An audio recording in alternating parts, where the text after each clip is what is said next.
ಆತ್ಮೀಯ H60 news ಅರ್ಥಾತ್ ಸೀತಾರಾಮ್ ನ್ಯೂಸದ ವೀಕ್ಷಕರೇ, ನಾನು ನಿಮ್ಮವ ಎಂ ಆಯುಧ ಮಲ್ಲಪ್ಪ ಜೊತೆ ಅವರು. ತಾವು ಈಗ ಸುದ್ದಿಗಳ ಲೋಕಕ್ಕೆ ಎಂಟ್ರಿ ಹೊಡಿತಾ ಇದ್ದೀರಿ. ಈ ಸುದ್ದಿಗಳನ್ನು ಪ್ರತಿಯೊಂದು ನೋಡೋ ಜೊತೆಗೆ ನಿಮ್ಮ ಅಭಿಪ್ರಾಯಗಳನ್ನು ಹಂಚ್ತಾ ಇರಿ. ಯಾಕಂದರೆ ಈ ಸುದ್ದಿಗಳು ನಿಮಗಾಗಿ, ನಿಮ್ಮ ಬದುಕಿಗಾಗಿ, ನಿಮ್ಮ ವೈಚಾರಿಕೆಗಾಗಿ, ನಿಮ್ಮ ತಿಳುವಳಿಕೆಗಾಗಿ ನಿಮಗೂ ಗೊತ್ತು. ಜೊತೆಗೆ ನಮಗೂ ನಿಮ್ಮೊಂದಿಗೆ ಇದೊಂದು ಮಾತಾಡುವಂಥ ಜೊತೆಗೆ ಸುದ್ದಿಗಳನ್ನು ಬಿಡುವಂಥ ಕೆಲಸ. ಈ ಕೆಲಸದಲ್ಲಿ ನಾವು ನಿಮ್ಮೊಂದಿಗಿದ್ದೀವಿ ಅಂತ ಹೇಳ್ತಾ ನೋಡ್ತಾ ಇರಿ ಸುದ್ದಿಗಳನ್ನು. ತಿಂದು ಬಂದರು ಸಿದ್ದರಾಮಯ್ಯನವರು. ಅವ್ರ ಮನೆಗೆ ಹೋಗಿ ಇವರು ಇಡ್ಲಿ ವಡೆ ತಿಂದು ಬಂದರು. ಸಿದ್ದರಾಮಯ್ಯನವ್ರಿಗೆ ನಾಟಿ ಕೋಳಿ ಪ್ರಿಯ, DK ಶಿವಕುಮಾರ್ ನೋಟು ಪ್ರಿಯ. ದುಡ್ಡು ಲೂಟಿ ಮಾಡೋದು ಬಿಟ್ಟರೆ ಈ ಸರ್ಕಾರದಲ್ಲಿ ಸಿದ್ದರಾಮಯ್ಯನವರು ಭ್ರಷ್ಟ ಆಗ್ಯಾರೆ. DK ಶಿವಕುಮಾರ್ ಅಂತರೂ ಆ ಜನ್ಮನೇ ಭ್ರಷ್ಟ. ಇಬ್ಬರು ಕೂಡಿ ಕರ್ನಾಟಕವನ್ನು ಲೂಟಿ ಮಾಡ್ತಾ ಇದ್ದಾರೆ ಹೊರತು ಯಾವುದೇ ರೀತಿಯ ಜನಪರವಾದಂಥ ಅಭಿವೃದ್ಧಿ ಕಾಮಗಾರಿಗಳಿಲ್ಲ. ಮಾತೆತ್ತಿದ್ರೆ ಗ್ಯಾರಂಟಿ ಒಂದು ಬಿಟ್ಟರೆ ಅವ್ರ ಬಳಿ ಇಂಥ ಒಂದು ನೀರಾವರಿ ಯೋಜನೆಗಳು, ಈ ಭಾಗದಲ್ಲಿ ಕೈಗಾರಿಕೆಗಳು ಅನ್ನೋಂಥ ಯಾವುದೇ ಒಂದು ಯೋಜನೆ ಬಗ್ಗೆ ಮಾತಾಡೋದೇ ಇಲ್ಲ. ಬೆಳಗ್ಗೆ ಎದ್ದರೆ ಆ ವಾಚ್ ಹಾಕ್ಕೊಂಡ್ರು, ಈ ವಾಚ್ ಹಾಕ್ಕೊಂಡ್ರು. ಇವರು ಏನೋ ಮುಖ್ಯಮಂತ್ರಿ ಉಪಮುಖ್ಯಮಂತ್ರಿ ಅದಾರೆ. ಅವ್ರ ಮನೆಗೆ ತಿಂಡಿಗೆ ಹೋಗೋದು, ಇವ್ರ ಮನೆಗೆ ತಿಂಡಿಗೆ ಹೋಗೋದಿಲ್ವಾ? ಹೀಗೆ ತಿಂಡಿಗೆ ಹೋಗ್ತಾರೆ. ಈ ರೀತಿ ಜನರನ್ನು ಹುಚ್ಚರಲ್ಲಿ ತೆಗೆಯುವಂಥ ಕೆಲಸ ಇಬ್ಬರು ಕೂಡಿ ಮಾಡ್ತಾ ಇದ್ದಾರೆ. ಮತ್ತು ಇಷ್ಟಕ್ಕೂ ನಿಂತಿಲ್ಲ. ಇನ್ನೂ ಶಾಸಕರನ್ನ ವೈಯಕ್ತಿಕವಾಗಿ ಇಬ್ಬರು ಭೇಟಿ ಆಗ್ತಾ ಇದ್ದಾರೆ. ಇಬ್ಬರು ಆಶೆ ಆಮಿಷಗಳನ್ನು ಹೊಡ್ತಾ ಇದ್ದಾರೆ. ಸಿದ್ದರಾಮಯ್ಯ ಪಾಳ್ಯದಲ್ಲವ್ರನ್ನ ಈ ಕಡೆ ತೊಗೋಬೇಕತ್ತಾರೆ, DK ಶಿವಕುಮಾರ್ ಪಾಳ್ಯದಲ್ಲವ್ರನ್ನ ಈ ಕಡೆ ತೊಗೋಬೇಕತ್ತಾರೆ. ಅದರ ಮಧ್ಯದಲ್ಲಿ ನಮ್ಮ ಸತೀಶ್ ಜಾರಕಿಹೊಳಿ ಅವರು ಮತ್ತು ಡಾಕ್ಟರ್ ಪರಮೇಶ್ವರ್ ಅವರು ಪರಿಶಿಷ್ಟ ಜಾತಿಯವರು, ಪರಿಶಿಷ್ಟ ಪಂಗಡದವರು ಮುಖ್ಯಮಂತ್ರಿ ಆಗ್ಲತ್ತ ಅವ್ರದ್ದೊಂದು ಲಾಬಿ. ಅಂದರೆ ಒಂದು ಜಾತಿ ಆಧಾರಿತ ಮುಖ್ಯಮಂತ್ರಿ ಆಗೋದ್ರಿಂದ ಏನೂ ಲಾಭ ಇಲ್ಲ. ಯಾರು ರಾಜ್ಯದ ಹಿತ ಮಾಡಬೇಕು, ಪ್ರಾಮಾಣಿಕವಾಗಿ ರಾಜ್ಯದಲ್ಲಿ ಭ್ರಷ್ಟಾಚಾರವನ್ನು ಹೋಗಲಾಡಿಸ್ಬೇಕು, ಅಭಿವೃದ್ಧಿ ಆಗ್ಬೇಕನ್ನೋಂಥ ಮುಖ್ಯಮಂತ್ರಿ ಆಗಬೇಕು ಹೊರತು ಯಾವುದೇ ಒಂದು ಜಾತಿಯ ಮುಖ್ಯಮಂತ್ರಿ ಆದರೆ ಆ ಜಾತಿ ಏನು ಇವತ್ತೇನು ಸಿದ್ದರಾಮಯ್ಯ ಆಗಿದ್ದರಿಂದ ಇಡೀ ಕುರುಬ ಸಮಾಜ ಎಲ್ಲ ಉದ್ಧಾರ ಆಗಿಬಿಟ್ಟಿದೆ. ಇವತ್ತು ಅವ್ರು ಕುರುಬ ಸಮಾಜಕ್ಕಾದರೂ ಏನು ಮಾಡಿದ್ದಾದರೂ ಏನು ಸಿದ್ದರಾಮಯ್ಯ ಏನೂ ಇಲ್ಲ. ಮಾತೆತ್ತಿದ್ರೆ ಸಾಬ್ರು. ಬೆಳಗ್ಗೆ ಎದ್ದರೆ ಸಾಬ್ರು, ಮುಂದೆ ಸಾಬ್ರು, ಮಧ್ಯಾಹ್ನ ಜಮೀರ್ ಸಾಬ್ರು. ಇಷ್ಟೇ ನಡೆದ ಸಾಬ್ರನ್ನ ಬಿಟ್ಟರೆ ಈ ಸರ್ಕಾರದಲ್ಲಿ ಏನೂ ಕೆಲಸ ಆಗ್ತಾ ಇಲ್ಲ. ಉರ್ದು ಶಾಲೆಗಳಿಗೆ ಬೇಕಾದಷ್ಟು ದುಡ್ಡಿದೆ ಅಂತ ಹೇಳ್ತಾರೆ ಸಿದ್ದರಾಮಯ್ಯ. ಕನ್ನಡ ಶಾಲೆಗಳ ದಿನದಿಂದ ದಿನಕ್ಕೆ ಕುಸಿದೋಗಿ, ಕಟ್ಟಡಗಳು ಕುಸಿದೋಗಿ, ಮಕ್ಕಳ ಸಂಖ್ಯೆ ಕಡಿಮೆ ಆಗಿ ಇವತ್ತು ಯಾರೂ ಕನ್ನಡ ಶಾಲೆಗೆ ಮಕ್ಕಳನ್ನ ಹಾಕ್ತಾ ಇಲ್ಲ. ಅವತ್ತನ್ನೆಲ್ಲ ಮರ್ಜ್ ಮಾಡ್ಬೇಕಂತ ಒಂದು ಕಡೆ ನಡೆದಿದೆ. ಒಂದು ಕಡೆ ಮದ್ರಸಾ ಉರ್ದು ಶಾಲೆಗಳನ್ನು ಅಭಿವೃದ್ಧಿ ಮಾಡ್ತೀನಿ ಅಂತ ಹೇಳ್ತಾರೆ.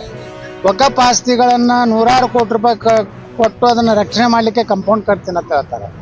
ಅದರ ಬದಲಿ ಯಾವ ದೇವಸ್ಥಾನಗಳ ಅಭಿವೃದ್ಧಿ ಆಗಬೇಕಾಗಿತ್ತು ಆ ದೇವಸ್ಥಾನಗಳ ಹಣ ಒಯ್ದು ಮಸೂದಿಗಳ ಕಟ್ಟಡ ಕಟ್ಟುವಂಥ ಕೆಲಸ ಈ ಸರ್ಕಾರ ಮಾಡ್ತಾ ಇದೆ. ಇಂಥ ಒಬ್ಬ ಮುಖ್ಯಮಂತ್ರಿ ರಾಜ್ಯದ ದೌರ್ಭಾಗ್ಯ. ಮತ್ತು ಇದನ್ನು ಸಮರ್ಥವಾಗಿ ರಾಜ್ಯದಲ್ಲಿ ಒಂದು ವಿರೋಧ ಪಕ್ಷವಾಗಿ ಕೆಲಸ ಮಾಡುವಂಥದ್ದು ಭಾರತೀಯ ಜನತಾ ಪಾರ್ಟಿ ವಿಫಲ ಆಗಿದೆ. ಯಾಕಂದರೆ ಅಲ್ಲಿರುವಂಥ ರಾಜ್ಯಾಧ್ಯಕ್ಷರ ಮೇಲೆ ನೂರಾರು ಭ್ರಷ್ಟಾಚಾರ ಆರೋಪ ಇದೆ. ಪೂಜ್ಯ ತಂದೆಯವರ ಸಹಿಯನ್ನು ಪೂಜ್ಯ ತಂದೆಯವರ ಕಿರಿಯ ಮಗನೇ BS ಯಡಿಯೂರಪ್ಪ ಅಂತೇಳಿ ಹೊಡೆದು ಲೂಟಿ ಮಾಡಿದ್ದು ಫೈಲ್ಗಳು ಸಿದ್ದರಾಮಯ್ಯ ಹತ್ರ ಇದೆ ಮತ್ತು DK ಶಿವಕುಮಾರ್ ಹತ್ರ. ವಿಧಾನಸಭೆಯಲ್ಲಿ ಏನಾದರೂ ವಿಜೇಂದ್ರ ಎದ್ದು ನಿಂತರೆ ಫೈಲ್ ತರಲ್ಲ ಅಂತ ಕೇಳ್ತಾನೆ DK ಶಿವಕುಮಾರ್. ಇಲ್ಲ, ನಾವು ಆ ರೀತಿಯಲ್ಲ, ಸನ್ಮಾನ್ಯ ಅಧ್ಯಕ್ಷರೇ, ಮುಖ್ಯಮಂತ್ರಿಗಳಿಗೆ ಅಭಿನಂದನೆ ಸಲ್ಲಿಸ್ತೀನಿ. ಯಾಕಂದ್ರೆ ಅವರು ಭಾಳ ಒಳ್ಳೆಯ ಒಂದು ಬಜೆಟ್ ಕೊಟ್ಟಂತ ಒಬ್ಬ ರಾಜ್ಯಾಧ್ಯಕ್ಷ ಹೇಳ್ತಾರೆ. ಅಂದಾಗ BJPಯಲ್ಲಿ ಸತ್ತಿದೆ, ಪೂರ್ತಿ ಸತ್ತು ಹೊಡೆದ್ಬಿಟ್ಟಾರೆ. ಅಲ್ಲಿ ಏನೋ ಪಾಪ ಚಲವಾದಿ ನಾರಾಯಣ ಸ್ವಾಮಿ ಸ್ವಲ್ಪ ಮಾತಾಡ್ತಿದ್ರು ಆ ಖರ್ಗೆ ವಿರುದ್ಧ.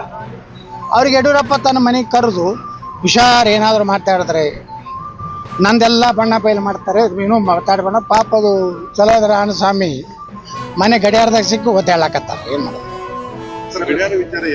ಅದಕ್ಕೆ ಈ ವಾಚ್ಗಳನ್ನು ಕೊಡೋದು, ಇಡ್ಲಿ ತಿನ್ನೋದು, ನಾಟಿ ಕೋಳಿ ತಿನ್ನೋದು, ಇದ್ರ ಸಲ ಜನ ಆರಿಸಿ ಕಳ್ಸಾರೇನ್ರಿ? ರೈತರಿಗೆ ಇಲ್ಲಿ ಮೆಕ್ಕೆಜೋಳಕ್ಕೆ ಸರಿಯಾದ ಬೆಲೆ ಸಿಗ್ತಾ ಇಲ್ಲ. ಕಬ್ಬಿಂದು ಇವತ್ತು ಕಾರ್ಖಾನೆಗಳು ಹಾಳಾಗುವಂಥ ಪರಿಸ್ಥಿತಿಗೆ ತಂದು ನಿಲ್ಲಿಸಿದ್ದಾರೆ. ನೀವು ಕಬ್ಬಿಗೆ ಬೆಂಬಲ ಬೆಲೆ ಕೊಡ್ತೀರಾ ಅಂದ್ರೆ ನೀವು ಖರೀದಿ ಮಾಡಬೇಕು. ಅದು ಕೇಂದ್ರ ಸರ್ಕಾರದ ಜವಾಬ್ದಾರಿ ಇದೆ, ರಾಜ್ಯ ಸರ್ಕಾರದ ಇದೆ. ಕೇಂದ್ರ ಬರೀ ವಿಜಯೇಂದ್ರ ಬರೀ ಹೋರಾಟ ಮಾಡ್ತಾನೆ, ಹೊಸ ಸ್ಟೈಲ್ ಕಲ್ತಾರೆ. ಒಂದು ಹಸಿರು ಹಾಕೊಂಡ್ಕೊಳ್ಳೇನ ರೈತರು ರಾತ್ರಿ ರೈತರಾಗಿ ಕನ್ವರ್ಟ್ ಆಗ್ತಾರೆ. ಮತ್ತು ಮುಂಜಾನೆ 3 ಲಕ್ಷ 4 ಲಕ್ಷ ರೂಪಾಯಿ ಸೂಟ್ ಹಾಕೊಂಡು ಅಡ್ಡಾಡ್ತಾರೆ. ಅಲ್ಲಿ ಹೋಗಿ ಮಕ್ಕೋತಾರೆ ರಾತ್ರಿ. ಒಂದು ರಾತ್ರಿ ಒಳಗೆ ವಿಜಯೇಂದ್ರ ಆ ರೈತರು ಹಂಗೆ ಅದಾರ. ಅವರು ಆ ವಿಜಯೇಂದ್ರ ರೈತ ನಾಯಕ, ಅವನು ಸೊಂಟನಾಗ ಹಾಕೋ ಬೆಲ್ಟ್ 1 ಲಕ್ಷ ರೂಪಾಯಿ ಇದೆ. ಇವ್ ರೈತರಿಗೆ ಏನು ಬರ್ತದ? ಇಲ್ಲೇ ಕೂತು ಹಿಂಗೆ ಹಸಿರು ಸಾಲ ಹಾಯಿಸಿ ಅಂದ್ಕೊಳ್ಳಿ ಇವು ಹೋ ಅಥವಾ ಇಟ್ಟೆ ಹಾವು ಸರ್. ಈಗ ಆ ಕೇಂದ್ರ BJP ಅವ್ರಿಗೆ ನಾನು ಯಾಕೆ ಅರ್ಥ ಆಗಲಾಗತ್ತೋ, ಜ್ಞಾನೋದಯ ಆಗಲಾಗತ್ತೋ ಗೊತ್ತಿಲ್ಲ. ಯಡಿಯೂರಪ್ಪ ಜೀರೋ ಆಗ್ಯಾನ, ಅವನ ಮಗ ಅಂತೂ ಡಬಲ್ ಜೀರೋ ಆಗ್ಯಾನ. ಇನ್ನು ಅಲ್ಲಿ ದಿಲ್ಲಿಗೆ ಹೋದ್ಕೊಳ್ಳೇನೆ ಯಡಿಯೂರಪ್ಪ ಜಿ का बहुत पकड़ है, लिंगायत कम्युनिटी उनका पीछे है ಅತ್ತ. ಅವು ಯಾಕತ್ತವೋ ಇವು ಯಾಕವ. ಯಡಿಯೂರಪ್ಪ ವಿಜಯನ್ ತೊಗೊಂಡು ಹೋದ್ರೆ 40 ಬರೋದಿಲ್ಲ ಮುಂದಿನ ಸಲ. ನಮ್ಮನ್ನೇನು ಹೊರಗೆ ಹಾಕ್ಯಾರಲ್ಲ, ನಾವು ಬಂದ್ರೆ 140 ಬರೋದು. ಮತ್ತು ಹೊಳ್ಳಿ ಮಿಳ್ಳಿ ವಿಜಯೇಂದ್ರ ತೊಗೊಂಡು ಹೋದ್ರ ಅಂದ್ರೆ ಅಲ್ಲೇ ಮುಂಜಾನೆ ಚಾಲು, ರಾತ್ರಿ ಬಾರು. ನಾವು ನೋಡ್ರಿ ಸ್ವಾಭಿಮಾನದವ್ರು ನಾವು. ಹಿಂಗೆಲ್ಲ ಯಡಿಯೂರಪ್ಪನ ಚೇಲಾಗಿರಿ ಮಾಡಿ ಅಪ್ಪಾಜಿ ಅಂದು ಹೋಗೋರಲ್ಲ ನಾವು. ನರೇಂದ್ರ ಮೋದಿ, ಉತ್ತರ ಪ್ರದೇಶ ಯೋಗಿ ಆದಿತ್ಯರು ನಮ್ಮ ಆದರ್ಶಗಳು. ಭ್ರಷ್ಟ ಯಡಿಯೂರಪ್ಪ, ಭ್ರಷ್ಟ ವಿಜಯೇಂದ್ರ ಅಂತ ನೇತೃತ್ವದಲ್ಲಿ ನಾವು ಹೋಗೋದಿಲ್ಲ. ಅವರ ಅಧ್ಯಕ್ಷ ಇಳಿಸಿ ಅವ್ರ ಮನ್ಯಾಗ ಕುಂಡ್ರಿಸೋತನ ನಾವು BJPಗೆ ಹೋಗೋದಿಲ್ಲ. ಹೋಗದೇ ಇದ್ರೆ JCB ಪಾರ್ಟಿ ರೆಡಿ ಇದೆ, JCBಗಳು ರೆಡಿ ಇದಾವೆ ಇಡೀ ರಾಜ್ಯ ತುಂಬ. ನಂದೇ ಪಕ್ಷ ಕಟ್ತೀನಿ. ನಾನು ರಾಜ್ಯ ಸರ್ಕಾರಕ್ಕೆ ಹೇಳಕ್ಕೆ ಇಚ್ಛೆಪಡ್ತೀನಿ, ನೀವು ರೈತ ವಿರೋಧಿ ಅಂತ ಈಗಾಗಲೇ ಗೊತ್ತಾಗ್ಬಿಟ್ಟಿದೆ. ಏನಾದರೂ ನಿಮ್ಮ ಮಾನ ಮರ್ಯಾದೆಯನ್ನು ಉಳಿಸ್ಕೊಳ್ಬೇಕಿದ್ರೆ ಕೂಡಲೇ ಪ್ರಾಮಾಣಿಕವಾಗಿ ಪ್ರತಿಯೊಂದು ತಾಲೂಕಿನಲ್ಲಿ ಖರೀದಿ ಕೇಂದ್ರವನ್ನು ತಗೊಂಡು 100 ಕ್ವಿಂಟಲನ್ನು ಖರೀದಿ ಮಾಡಬೇಕು. ಮತ್ತು ಇದು ಕೆಡುವ ಪದಾರ್ಥ ಅಲ್ಲ, ಅದನ್ನು ಸ್ಟೋರ್ ಮಾಡಿ 1 ತಿಂಗಳು 2 ತಿಂಗಳು ಮತ್ತೆ ರೇಟ್ ಬರ್ತದೆ. ಕಬ್ಬಿನ ಸೀಸನ್ ಕಮ್ಮಿ ಆದ ತಕ್ಷಣವೇ ಇವರೇ ಎತ್ನಾಳದವರು ಇವರೆಲ್ಲ ತೊಗೊಳ್ತಾರೆ. ಇವ್ರಿಗೇನು ರಾಜ್ಯ ಸರ್ಕಾರಕ್ಕೆ ಏನು ನುಕ್ಸಾನ ಆಗೋದಿಲ್ಲ. ಆದರೆ ರೈತರ ಪರವಾಗಿ ಒಂದು 200-300 ಕೋಟಿ ರೂಪಾಯಿ ಹೂಡೋದಕ್ಕೆ ಇವ್ರ ಹತ್ರ ದುಡ್ಡು ಇಲ್ಲ, ಮನಸ್ಸು ಇಲ್ಲ. ಅವರು ಬ್ರೇಕ್ಫಾಸ್ಟ್ ಮೀಟಿಂಗ್ ಅವೆಲ್ಲ ಕೂಡ ನಾನು ಆಗಲೇ ಹೇಳಿದ್ದೀನಿ, ಅದು ಟ್ರೀಸರು ಅಂತ. ಇನ್ನು ಅಭಿ ಪಿಕ್ಚರ್ ಬಾಕಿ ಅಂತ ಹೇಳಿದ್ದೀನಿ, ಇನ್ನು ಬರುವಂಥ ದಿನಗಳಲ್ಲಿ ಆಗ್ತದೆ. ಮತ್ತು ಇದರಲ್ಲಿ ಹೈಕಮಾಂಡು ಇಲ್ಲವೇ ಇಲ್ಲ ಅಂತ ಅನಿಸ್ತದೆ. ಹೈಕಮಾಂಡ್ ಸಂಪೂರ್ಣವಾಗಿ ವೀಕ್ ಆಗಿಬಿಟ್ಟಿದೆ. ಹೀಗಾಗಿ ರಾಜ್ಯದ ನಾಯಕರು 2 ಗುಂಪಲ್ಲಿ ಬಡದಾಡ್ತಾ ಇದ್ದಾರೆ. ಇದರ ನಡುವೆ ಜನರು ಸಿಕ್ಕೊಂಡು ತಮ್ಮ ಸಮಸ್ಯೆಗಳನ್ನು ಯಾರ ಮುಂದೆ ಹೇಳಬೇಕು ಅನ್ನೋದು ಕೂಡ ಗೊತ್ತಾಗ್ತಾ ಇಲ್ಲ. ರಾಜ್ಯ ಇವತ್ತು ಸಂಕಷ್ಟದಲ್ಲಿ ಸಿಕ್ಕಿದೆ ಇರೋ ಬಡದಾಟದಿಂದ. ಯಾವುದೇ ರೀತಿ ಪರಿಹಾರ ಸಿಗ್ತಾ ಇಲ್ಲ. ಇದೊಂದು ಜನ ವಿರೋಧಿ ಸರ್ಕಾರವಾಗಿ ಇವತ್ತು ಮಾಡ್ತಾ ಇದೆ. ಇವ್ರಿಗೇನಾದ್ರೂ ಸರಿಯಾಗಿ ಆಡಳಿತ ಮಾಡೋಕ್ಕೆ ಸಾಧ್ಯ ಇದ್ದರೆ ಮಾಡಬೇಕು, ಇಲ್ಲಿ ತೊಲಗಬೇಕು.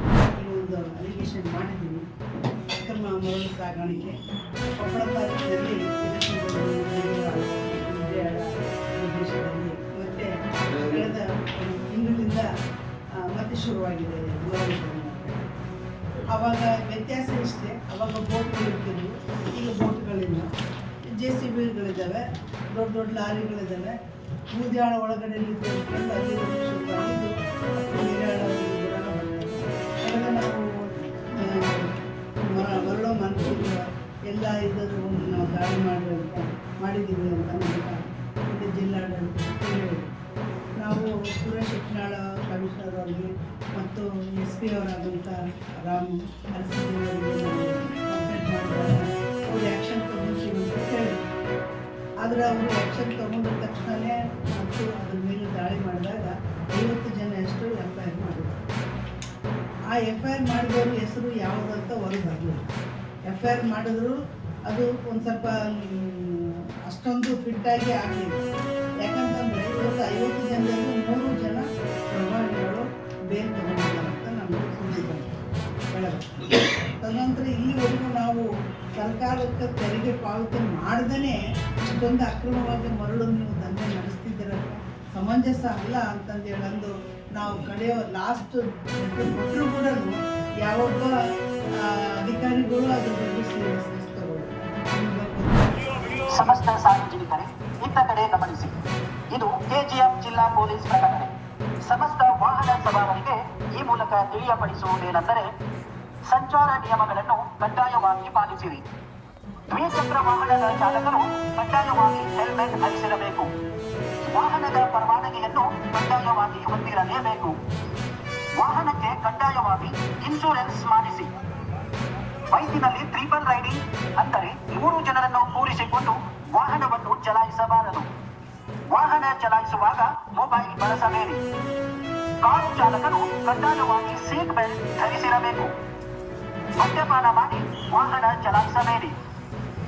ವೇಗದ ಮಿತಿ ನಿಯಮವನ್ನು ಪಾಲಿಸಿ. ಪಾರ್ಕಿಂಗ್ ನಿಷೇಧ ಪ್ರದೇಶಗಳಲ್ಲಿ ವಾಹನಗಳನ್ನು ನಿಲ್ಲಿಸಬಾರದು.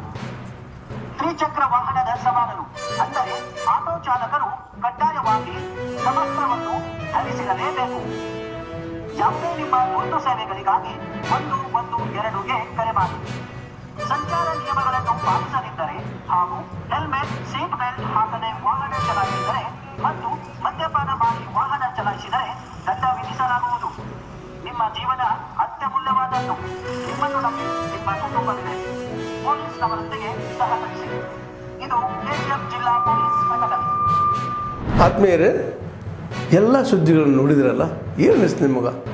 ಇದರಲ್ಲೇ ನಿಮ್ಗೆ ಲೈಕ್ ಆಗಿರ್ಬೋದು, ಡಿಸ್ಲೈಕು ಆಗಿರ್ಬೋದು, ಕಾಮೆಂಟ್ ಬೇಡಪ್ಪ ಅಂತೂ ಅನಿಸಿರ್ಬೋದು, ಕಾಮೆಂಟ್ ಮಾಡಬೇಕಪ್ಪ ಅನಿಸಿರ್ಬೋದು, ಶೇರ್ ಮಾಡಬಾರ್ದಪ್ಪ ಅನಿಸಿರ್ಬೋದು, ಅದು ಮಾಡಬೇಕು ಅನಿಸಿರ್ಬೋದು. ಏನಾದರೂ ಆಗಲಿ ಶೇರ್ ಮಾಡ್ತಾಯಿರಿ, ಈ ನ್ಯೂಸ್ಗಳನ್ನ ಹಂಚ್ತಾ ಇರಿ, ಜೊತೆಗೆ ಇದಕ್ಕೆ ಸಬ್ಸ್ಕ್ರೈಬ್ ಆಗ್ತಾಯಿರಿ ಅಂತ ಹೇಳ್ತಾ H16 ನ್ಯೂಸ್ ಅರ್ಥಾತ್ ಹೇ ಸೀತಾರಾಮ್, ಇದು ಸತ್ಯದ ಕೈಗೆ ನಡಿ. ವಂದನೆಗಳು.